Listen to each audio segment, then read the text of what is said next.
Hola, las apariciones de la Virgen Dolorosa en Ezquioga, España, en los años 30, en plena Segunda República, fueron muy perseguidas por el poder político de entonces. Solemos escuchar y leer que la historia tiende a repetirse. Esperemos que no ocurra con otras apariciones y santuarios en la actualidad, aunque este deseo, reconocemos, es ingenuo y demasiado optimista. Hemos hallado un ensayo muy interesante y parece que completo, firmado por el padre Ángel Peña y titulado Apariciones de la Virgen en Ezquioga, ¿verdad o superstición? Lo cierto es que el sustantivo verdad en asunto de apariciones de la Santísima Virgen suena de maravilla, nos suena a los católicos, y lo de superstición tiene tintes claros de ateísmo. Pero vayamos con la lectura del referido ensayo.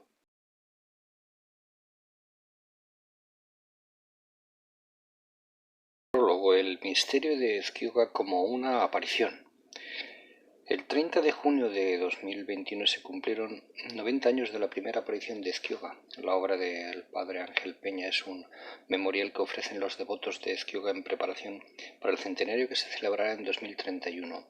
Esta obra del padre Ángel Peña se abre con una clara descripción histórica de lo que fue el drama de Ezquioga, desde la primera condenación por el obispo hasta la condenación por el Santo Oficio, el 13 de junio de 1934.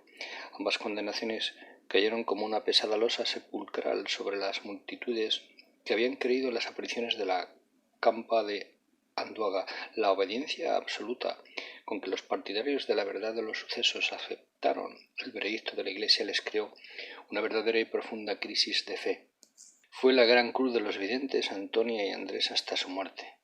La persecución de los creyentes tras el fin de la guerra en 1939 agravó aún más aquella dolorosa prueba. En el País Vasco la crisis espiritual degeneró en una amarga vergüenza colectiva de lo que se había vivido al tiempo de las apariciones. Esa situación duró muchos años, sin variación alguna, creándose un verdadero tabú social sobre el pasado de Ezquioga. Solo la publicación de la obra de William Christian Jr., Las visiones de Ezquioga, la Segunda República y el Reino de Cristo, en 1996, abrió un resquicio de esperanza para una rehabilitación. El libro ofrecía una perspectiva positiva ya de entrada por la condición personal del investigador y la seriedad del método. El personaje no era ni vasco ni español ni católico, sino un sabio estudioso de los Estados Unidos de confesión protestante. La investigación del norteamericano introdujo en la maraña histórica de Ezquioga un principio hermenéutico de gran alcance. La condenación indiscriminada de los videntes no respondía a la verdad histórica de las apariciones. Era una realidad evidente que el grupo de los denominados falsos videntes no pertenecía a la aparición fundada de los niños. Bereciartu, tras las experiencias de los primeros videntes, surgió una ambigua onda expansiva espiritual derivada, sí, pero no idéntica con el hecho fundante. La ambigüedad apareció bien pronto en los falsos videntes imbuidos de intereses políticos religiosos. Realmente en el origen de Ezquioga hubo un grupo fundante y una onda expansiva mezclada de elementos desviados.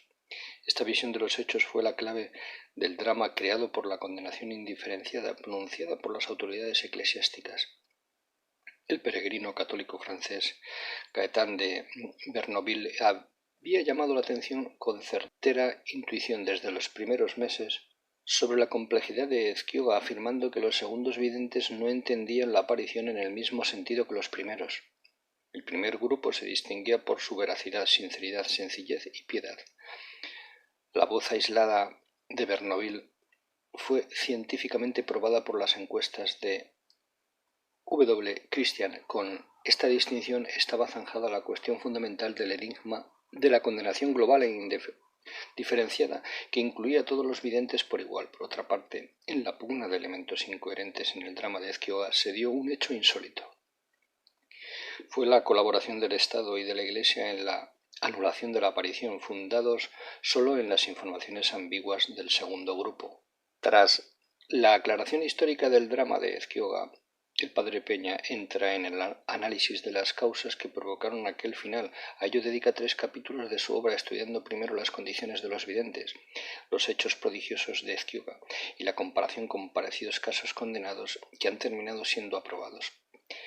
Pero esa parte tan importante exige una contextualización del modo cómo la Iglesia empezó a estudiar los casos de aparición que terminaban en los dictámenes eclesiásticos como verdaderas o falsas apariciones.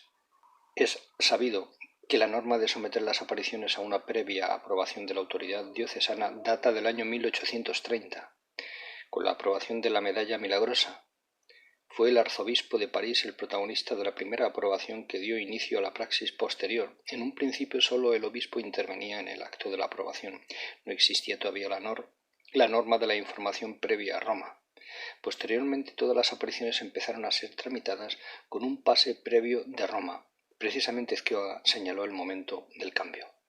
El obispo de Vitoria, en la condenación de 7 de septiembre de 1933, procedió a publicar el decreto en Vitoria, enviando luego una copia a Roma, pero después de la actuación del obispo Mújica, llegaron a Roma peticiones de un nuevo estudio del caso. Fue entonces cuando el Santo Oficio intervino directamente promulgando la condenación definitiva.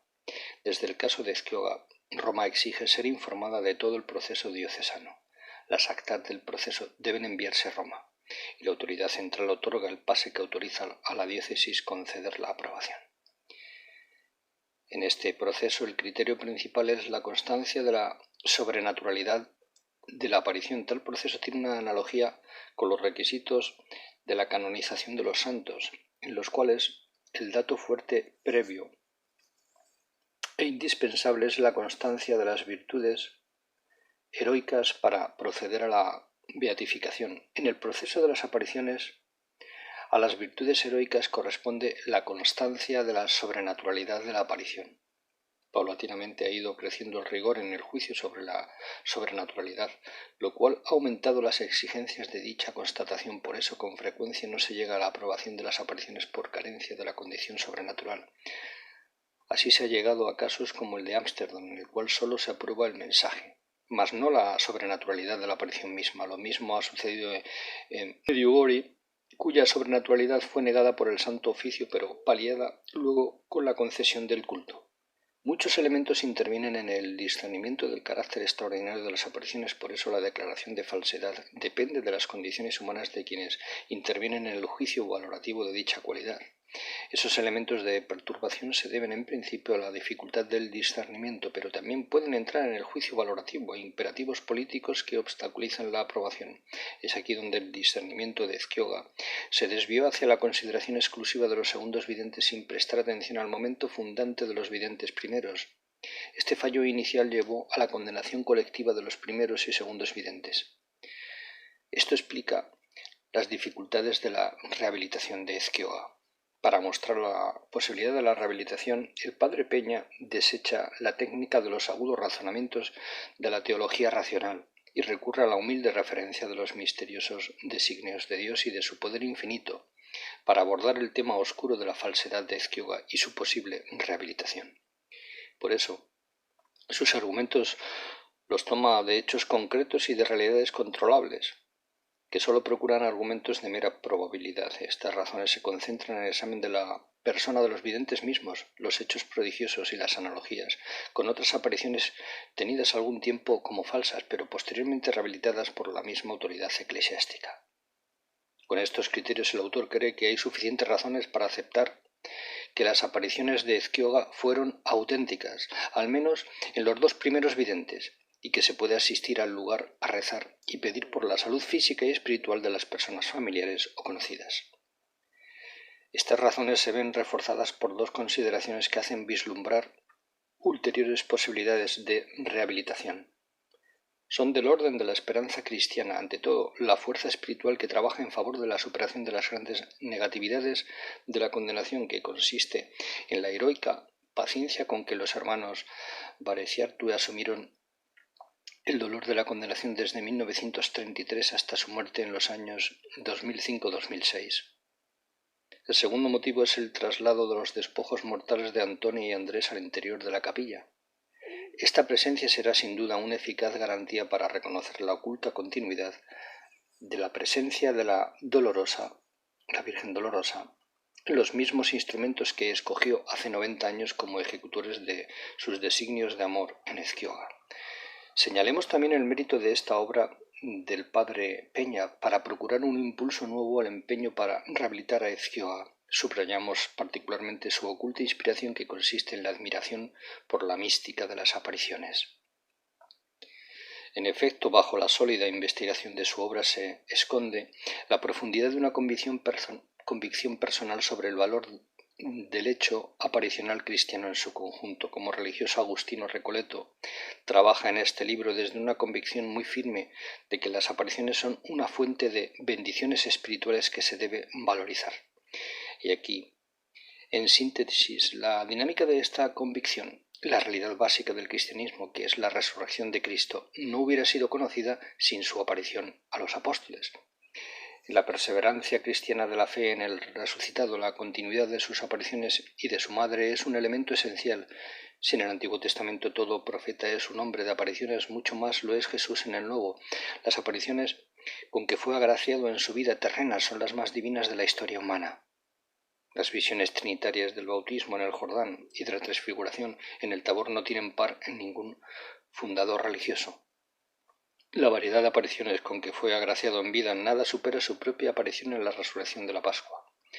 La realidad fundamental de dichas apariciones está que el hecho de la resurrección nunca hubiera sido conocida si no hubiera aparecido Jesús a los apóstoles. Sin apariciones no hay fe en la resurrección de Jesús, y las apariciones de Cristo vivo continúan después del período pascual de las apariciones cristianas de Jesús vivo. Sin estas apariciones hubiera sido muy difícil la perseverancia en la fe cristiana viva. Las apariciones de Jesús se completan en las de su madre. La Asunta se deja ver con su cuerpo glorioso desde la época apostólica en la tradición del Pilar de Zaragoza al apóstol Santiago. Esa es la razón por la cual el padre Peña compone obras como la de Ezquioga, para que no se frustre. El excepcional poder de la evangelización y de pervivencia en la fe que cada aparición aporta a la Iglesia. Lima, 24 de junio de 2021. AM Artola C.